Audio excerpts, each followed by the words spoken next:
भीम जय भीम जय भीम जय भीम बोला।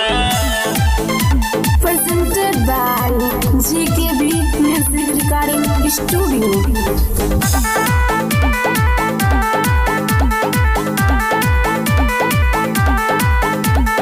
पूजा पाठ कर छोड़ धनिया हमार, कहतानी जवन सुन बतिया हमार, बतिया हमार, बतिया हमार। मनवा में रखा साहब के विचार, देवी न देवता के बड़े उपकार, बड़े उपकार। अब साथे में मिलके तू जय भीम बोला। पंचशील के सड़िया सैया हमके लेला, साथे में जय भीम बोला। अब बुद्ध के शरणिया सैया लेके जाला, साथे में जय भीम बोला।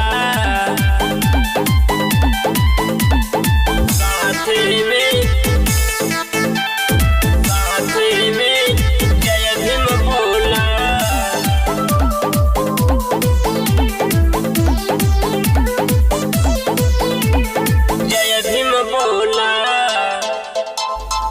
राहे जब गुलामी त हो खतरा है अत्याचार हो, लाड़ी के दिलौले बाबा साहब जी अधिकार हो, अधिकार हो, अधिकार हो। सच कहता रबिया मोरे बतिया हो, रहे हमनी के पसुनियन गतिया हो।